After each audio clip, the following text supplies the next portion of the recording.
엘리야 까마귀 밥. 성경에 나타난 수많은 기적의 사건들은 실제로 일어났던 일일까요?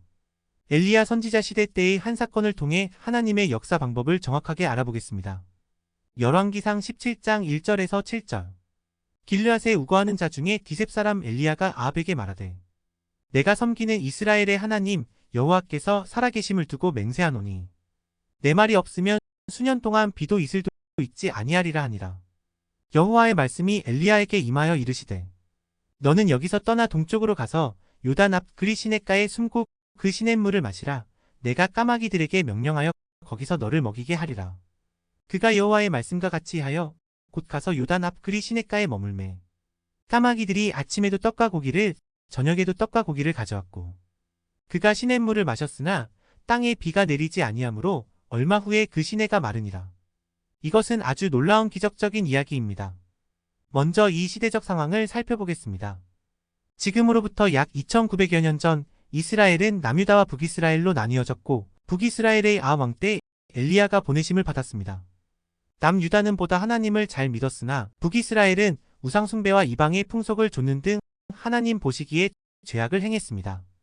특히 아합 왕은 이스라엘 왕 중에서 가장 포악했고 성경에서는 여호와의 노를 격발시킨 왕으로 기록되어 있습니다. 그의 아내 이세벨이 아합 왕을 충동하여 여호와의 선지자를 죽이고 바알과 아세라를 섬기는 악을 행했습니다. 아합 왕의 우상숭배. 열왕기상 16장 30절에서 33절. 오므리의 아들 아합이 그의 이전의 모든 사람보다 여호와 보시기에 악을 더욱 행하여 느밧의 아들 여로보암의 죄를 따라 행하는 것을 오히려 가볍게 여기며 시돈 사람의 왕 엣바알의 딸 이세벨을 아내로 삼고 가서 바알을 섬겨 예배하고 사마리아에 건축한 바알의 신전 안에 바알을 위하여 제단을 쌓으며 또 아세라 상을 만들었으니 그는 그 이전에 이스라엘의 모든 왕보다 심히 이스라엘 하나님 여호와를 노하시게 하였더라. 바알 가나안 사람들이 가장 중요시 여긴 남성신 도시의 신 도심에다 바알 신전을 만들며 숭배 특징으로 유아를 제물로 바치거나 사람 고기를 먹는 만행도 저지름. 태양을 상징하며 비옥과 다산 풍부를 상징. 아세라 가장 첫째가는 여신이며 달을 상징함. 모든 푸른 나무 아래에서 발견되고 살아있는 나무에다 상을 만들어 새기고 기둥이나 장대 같은 것을 세워두며 숭배 특징으로 사원에서 몸을 파는 행위를 함. 먼저 본문을 설명해 드리겠습니다. 엘리야 선지자 시대 때의 아합 왕은 하나님을 믿는 자들의 꼴을 못 보고 탄압했습니다. 그것도 모자라 우상신을 만들어서 하나님처럼 섬기고 하나님 성전 안에 우상들을 세웠습니다. 그로 인해 이스라엘은 3년 6개월 동안 가뭄이 들었습니다. 이때 아합 왕이 엘리야에게 너 때문에 비가 안 온다 했습니다. 이에 엘리야는 내 놈의 그 꼴 때문에 전능하신 하나님께서 나와 함께 비를 내리지 않는 것이다. 우상을 없애고 하나님을 믿어라 했습니다. 죄악으로 인해 비가 오지 않은 것입니다. 역대하 6장 26절 이 시대도 우상 섬기는 자들이 많고 우상 섬기는 식으로 하나님을 섬기는 종교가 많습니다. 이들은 결국 망하고 심판받게 됩니다. 야고보서 5장 17절. 엘리야는 우리와 성정이 같은 사람이로되 그가 비가 오지 않기를 간절히 기도한즉 3년 6개월 동안 땅에 비가 오지 아니하고 이러한 부패한 시대의 상황 속에서 엘리야가 보내심을 받아 회개를 외쳤습니다. 한 시대에 하나님의 사람이 나타날 때는 그 시대는 이미 부패 속에 들어가 있다는 것을 알아야 됩니다. 엘리야가 나타났을 때는 이미 종교가 부패될 대로 부패되었을 때였습니다. 그래서 그 시대 중심 인물은 말씀을 통해 시대의 부패를 알리며 회개를 촉구하게 됩니다. 엘리야도 그런 상황에서 나타났기 때문에 그야말로 대우를 받지 못하고 오히려 잡혀서 죽을 수밖에 없는 위험에 처했습니다. 회개를 거부한 북이스라엘에게 가뭄의 선포와 더불어 엘리야에게는 까마귀를 통해 떡과 고기를 물어다주는 표적이 일어났습니다. 하나님이 엘리야에게 큰 가뭄을 선포하게 하고 왕을 피해 그리 시냇가에 3년 6개월 동안 숨어 지내게 하며 아침과 저녁으로 까마귀를 통해서 떡과 고기를 물어다주는 기적을 행하셨다는 것입니다. 그럼 엘리야 선지자는 어떤 사람일까요? 1. 구약을 대표하는 두 선지자 중 한 사람 모세와 엘리야. 2. 각종 능력을 행한 선지자 야고보서 5장 17절에서 18절. 3. 갈멜산 승리로 이방인 선지자 850명을 죽임 열왕기상 19장 1절. 4. 갈멜산 승리 후 자포자기함 열왕기상 19장 2절에서 3절. 5. 우불말과 불수레를 타고 승천했고 다시 오리라 예언된 사람 열왕기하 2장 11절 말라기 4장 5절. 그러나 여기서 다양한 의문점이 생깁니다. 첫째, 하나님은 왜 하필 부정한 새인 까마귀를 통해 엘리야를 먹이신 것일까? 레위기 11장 13절에서 15절 새 중에 너희가 가증히 여길 것은 이것이라 이것들이 가증한즉 까마귀 종류와 둘째, 왜 음식 중에 떡과 고기만 주신 것일까? 셋째, 또 점심은 없이 아침과 저녁만 주신 것일까? 넷째, 정말 까마귀가 하나님의 명을 따라 그리 시냇가로 아침과 저녁마다 엘리야에게 떡과 고기를 날라다 주었을까? 다섯째, 이 시대 훌륭한 목사님들에게는 왜 까마귀의 기적이 일어나지 않는 것일까? 그럼 까마귀 밥에 대해서 알아보겠습니다. 먼저 현대신학에서는 어떻게 해석하는지 보겠습니다. 박윤선 주석, 까마귀는 시체의 눈알도 쪼아 먹고 잠언서 30장 17절 또 비둘기에 비하여 신이도 없다. 창세기 8장 6절에서 11절. 그런데도 까마귀는 선지자 엘리야에게 떡과 고기를 물어다 주어 충성을 다했다. 이와 같이 하나님께서는 까마귀 같은 무지한 것을 통해서도 도움을 주신다. 랑게 주석, 하나님은 뱀, 구름, 바다에게도 명하셨기 때문에 당연히 까마귀에게도 명하실 수 있었다. 까마귀를 달리 해석하는 것은 나쁘다.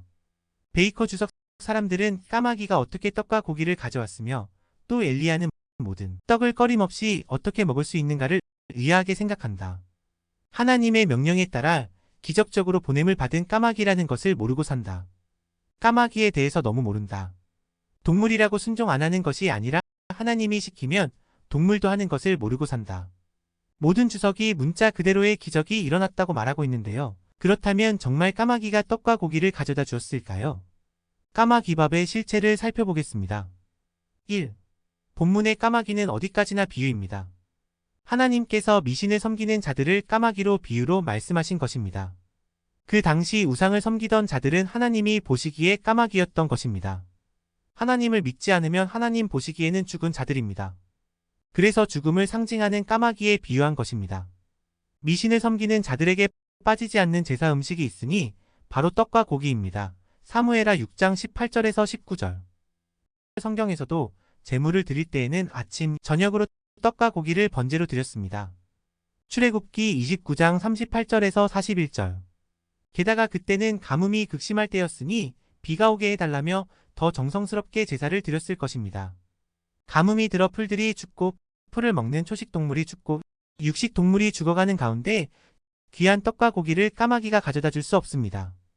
이 그리시네가의 특성, 그리시네가는 바알과 아세라 같은 우상을 가장 잘 숭배하던 지역이었습니다.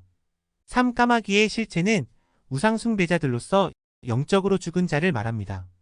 마태복음 8장 22절. 예수께서 이르시되 죽은 자들이 그들의 죽은 자들을 장사하게 하고 너는 나를 따르라 하시니라. 창세기 2장 17절. 선악을 알게 하는 나무의 열매는 먹지 말라. 네가 먹는 날에는 반드시 죽으리라 하시니라. 까마귀는 죽음을 상징합니다. 다시 말해서 사망권에 있는 자를 말하며 실제 까마귀와 상징적인 까마귀를 구분해 본다면 다음과 같습니다. 생물 까마귀, 산속 산새와 까마귀들도 제사 음식을 먹음. 나 인간 까마귀, 영적으로 죽은 자를 까마귀로 표현함. 다 영적 까마귀, 귀신, 잡신으로 까마귀 같은 자의 섬김을 받는 자병. 4. 엘리야가 먹은 떡과 고기는 눈물의 떡과 고기. 엘리야가 매일 먹은 떡과 고기는 사실 신비한 기적의 떡과 고기가 아니라 미신 섬기는 사람들이 놓고 간 엘리야가 차마 먹고 싶지 않은 음식이자 눈물겨운 설움의 떡 그리고 슬픔이 녹아있는 고깃덩이였습니다. 선지자라도 살아서 뜻을 펴기 위해 먹는 슬픔의 떡과 고기였습니다. 선생님 예화. 선생님도 삼각산에서 기도할 때 먹을 것이 없어서 눈덩어리를 집어 삼켰는데 알고 보니 그 눈은 제사떡이 뭉쳐진 눈이었습니다. 그것을 알고 뱉으려 하자 그 순간 2900년 전 엘리야가 먹은 그 까마귀밥의 실체를 돌연 깨닫게 되었습니다. 그때 예수님께서 맞다. 그때 엘리야가 먹은 까마귀밥은 바로 이 눈물의 떡이자 그 시대 의인이 시대를 위하여 십자가를 져준 것 같은 슬픔의 음식이었다. 는 것을 깨닫게 해주셨습니다. 아합 왕 때는 우상을 섬김으로 종교의 부패함이 하늘까지 치달아 하나님께서 엘리야 선지자를 보냈지만 그들은 오히려 자기들을 구원하러 온 엘리야에게 고통을 주며 전능하신 하나님을 증거하지 못하게 했습니다. 이에 하나님은 그 시대 그 민족에게 가뭄의 고통을 주시어 그 시대가 엘리야에게 고통을 주는 기간이 끝날 때까지 식물과 동물과 사람들 모두 고통이 연속되게 하셨습니다. 어느 시대든지 그 시대와 민족이 하나님이 보내신 자에게 고통을 주면 행한 대로 똑같이 고통을 주셨고, 그를 억울하게 하면 행한 대로 똑같이 억울함을 당하게 하십니다.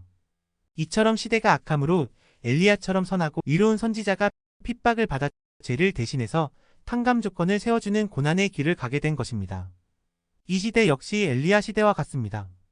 사람들은 이성타락과 향락과 쾌락에 빠져 살며 하나님과 예수님을 믿지 않고 자기 삶에 빠져 살고 있습니다.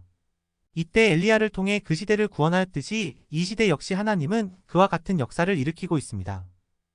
사르밧 과부의 기적. 열왕기상 17장 8절에서 16절. 여호와의 말씀이 엘리야에게 임하여 이르시되 너는 일어나 시돈에 속한 사르밧으로 가서 거기 머물라. 내가 그곳 과부에게 명령하여 네게 음식을 주게 하였느니라. 그가 일어나 사르밧으로 가서 성문에 이를 때에 한 과부가 그곳에서 나뭇가지를 줍는지라. 이에 불러 이르되 청하건대 그릇에 물을 조금 가져다가 내가 마시게 하라. 그가 가지러 갈 때에 엘리야가 그를 불러 이르되 청하건대 내 손에 떡 한 조각을 내게로 가져오라. 그가 이르되 당신의 하나님 여호와께서 살아계심을 두고 맹세하노니 나는 떡이 없고 다만 통에 가루 한 움큼과 병에 기름 조금뿐이라. 내가 나뭇가지 둘을 주워다가 나와 내 아들을 위하여 음식을 만들어 먹고 그 후에는 죽으리라. 엘리야가 그에게 이르되 두려워하지 말고 가서 내 말대로 하려니와 먼저 그것으로 나를 위하여 작은 떡 한 개를 만들어 내게로 가져오고 그 후에 너와 내 아들을 위하여 만들라. 이스라엘의 하나님 여호와의 말씀이 나 여호와가 비를 지면에 내리는 날까지 그 통의 가루가 떨어지지 아니하고 그 병에 기름이 없어지지 아니하리라 하셨느니라. 그가 가서 엘리야의 말대로 하였더니 그와 엘리야와 그의 식구가 여러 날 먹었으나 여호와께서 엘리야를 통하여 하신 말씀같이 통의 가루가 떨어지지 아니하고 병에 기름이 없어지지 아니하니라. 엘리야는 하나님의 명에 따라 사르밧으로 사역지를 옮기게 되었고 그곳에서 한 과부를 만나게 되는데 기근이 심해 먹을 게 없어 어린 아들과 마지막 음식을 먹고 죽으려 했습니다. 그럼에도 사르밧 과부는 하나님의 사람에게 먼저 음식을 대접할 정도로 훌륭했습니다. 그리고 하나님의 은혜로 양식이 끊어지지 않는 기적이 생겨났습니다. 1. 실상 통의 가루와 기름은 엘리야의 노력의 소산물입니다. 엘리야는 통의 가루가 떨어지지 않게 날마다 심정 다해 외쳤고 수고하고 노력하며 그곳에서 보냈던 것입니다. 이렇게 하니 은혜 받은 사람들이 사르밧 과부의 집에 음식을 갖다 주었고 그래서 그 집에 양식이 안 떨어졌다는 이야기이지 그냥 단지에 가루가 안 떨어졌다는 이야기가 아닙니다. 2. 엘리야의 기도로 죽은 아들이 살아나자 그때서야 과부는 엘리야가 하나님의 사람임을 깨닫게 됩니다. 열왕기상 17장 24절. 여인이 엘리야에게 이르되 내가 이제야 당신은 하나님의 사람이시오.